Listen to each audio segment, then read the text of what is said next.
Now, Haas, I'll kind of open it up with you. Uh, I know you're a big wrestler guy, so I kind of want to, you know, tap into your brain a little bit about the guys in my era. When I was growing up watching them, these were the wrestlers. And there's one that I don't know if I'm going to get hate for this, but I was a huge Rey Mysterio fan. I loved Rey Mysterio. I don't know why, but for some reason, just the small guy out there, he'd have the one signature trick through the ropes where he'd swing in there, set him up against the ropes, come back. It was always one of my favorite wrestlers. Where does he necessarily rank for you? Ooh. So obviously, from a smaller wrestler guy, Yeah, he's at the small top. dude. He's been there for so long. He just had his 20-year anniversary. It's pretty cool that he and his son are in storylines together. They just separated them because Yeah. they didn't want the dad, or he didn't want to beat up his son in the storyline.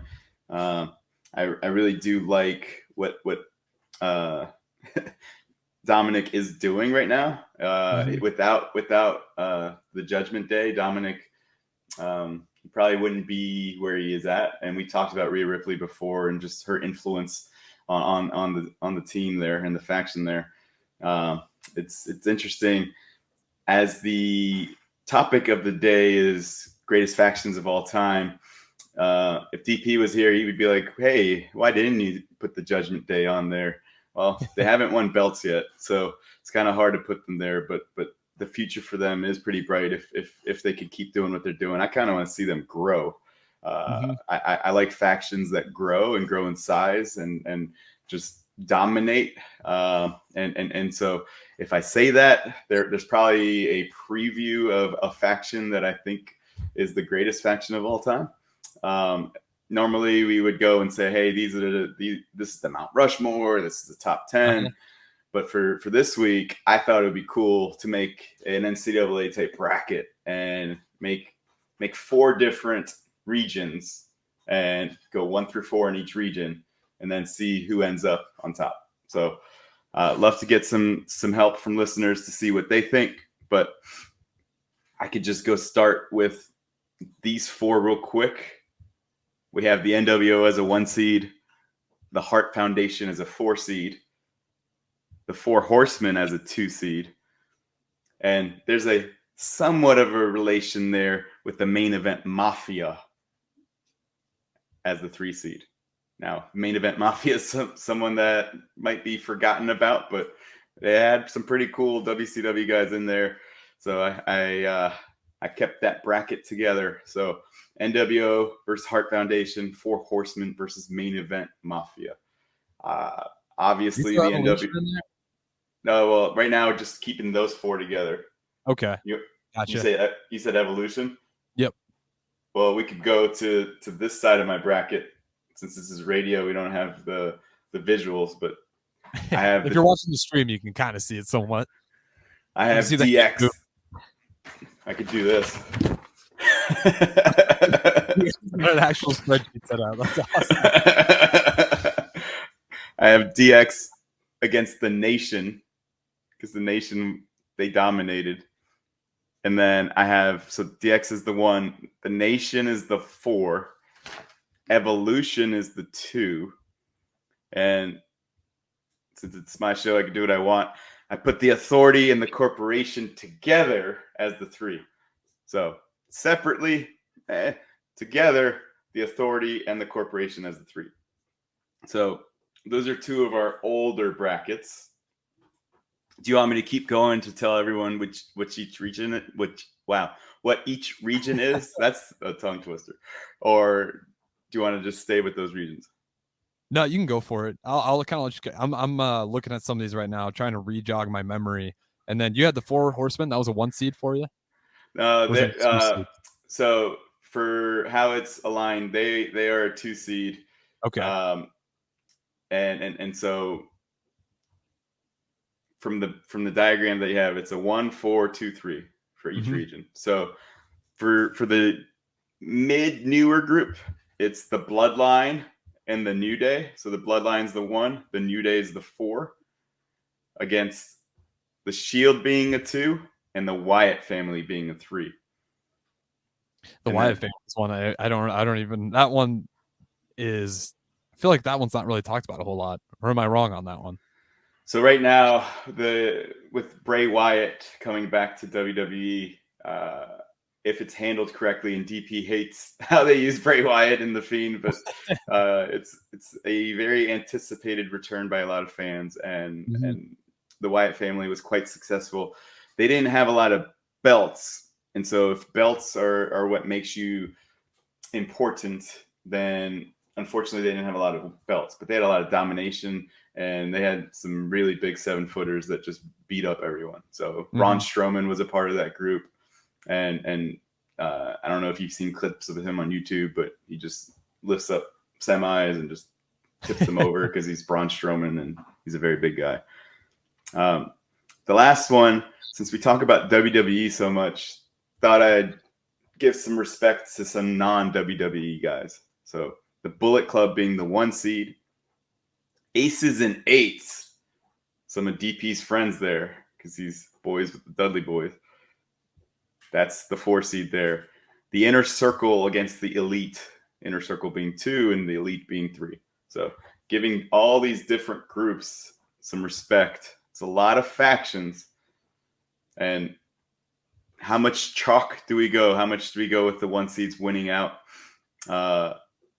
It's pretty simple to know that who are the top 2, but let's just see if there were any upsets. So NWO versus Heart Foundation. NWO, I'm sorry, they controlled the Monday Night Wars, and they had all of WCW by themselves, so they win that one. The 4 Horsemen, got to give Ric Flair and Arn Anderson and all those guys respect. So they beat the Main Event Mafia in my bracket. So NWO, 4 Horsemen, Hogan, Flair. Yeah. Outsiders. That's a toss-up for me. If DP was here, you'd give it to the Horsemen, but NWO, baby. NWO wins that region. Move on to the Final 4. You didn't have the Fabulous Freebirds in there, huh? No, I did not. It was hard for me to put groups that I didn't watch. So they were in WWE, UWF, WCCW. They were in They were very much everywhere. Yeah, I almost wanted to put the Radicals in there just because there's 4 WCW guys that Dean Malenko and Benoit and Perry Saturn were in that group, and but they're just not as good as the Main Event Mafia. Main Event Mafia would roll up and just they had a bunch of belts, and Booker T and Kurt Angle and Big Papa Pump, Sting. Yep. So that's too good of a group. So I respectfully kept them in that group. So NWO winning that region. Who wins the DX region? So DX versus the Nation, Triple H versus The Rock. I mean, everyone knows DX. Yep. 25th anniversary. So DX wins that one. Some more Triple H groups. Evolution. Yeah, that's the one that I feel like I know the best. Evolution. Yeah. They got to take the cake on that one for sure. And they should. They really should. I mean, having the man Ric Flair as the manager or the leader of the group, but I just thought the Authority and Corporation put together was just way too many people. So they get the upset. Finally got a 3 seed. The upset. Oh yeah, got a 3 seed. Man. Got a 3 seed moving on. Evolution. I might disagree with you on that one. I don't know about that one. He's going thumbs down on the stream, but I might disagree. Text line, help me out on that one. Sorry, Haven text line 402-464-5685. I feel like that one might be some slight disrespect. I mean, you got so many champions there. You got a 16-time champion, and I believe a 14-time. I don't know what Triple H ended up at. He was at least 13-time champion, and then Batista with all the things that he did. And yeah, it was hard. Evolution could have been number 3 or 4 seed overall. Yeah. I just really like that one. I don't know. That one's a little different. All right. We got about 2.5 more minutes till we got to get to our next break here. How's the rest of it shaking out for you? So then keeping with the Triple H bracket, DX against the Authority and Corporation. The Authority and Corporation, you had Triple H, had Stephanie, had Vince, had Shane, had The Rock. Probably, I think I had Ken Shamrock, Kane. There's so many people. Seth Rollins was in there. DX is DX. DX wins that. Yep. So, in a non-shocking theme, NWO and DX so far are two of the final fours. When we're talking about greatest factions of all time, it's hard to argue against them. Yeah, absolutely. So real quick, before we get to our break here, we got the top 4. Who do we got sitting in there right now? So do you want me to fly through the other bracket real quick? Yeah, just because for time reasons. Sure. So the Bullet Club against Aces and Eights. As much as I love Aces and Eights, there's too many people in the Bullet Club, and if you count all their members, Bullet Club advances. Inner Circle versus the Elite. AEW getting some respect. Elite gets to advance, but they do lose to the Bullet Club. So Bullet Club is a Final Four member against DX. Yep. And then over on the last side, it's the Bloodline versus the New Day. Having the Usos and the New Day again, it's a big rivalry, but the Tribal Chief comes in and the Bloodline wins that one very easily. Shield Wyatt family was a rivalry for many years, but the Shield wins that one. So then now here's a very difficult one, and I'll let others influence me on this one. The Bloodline versus the Shield. Who should win that? And let's talk about that after the break. The Bloodline versus the Shield.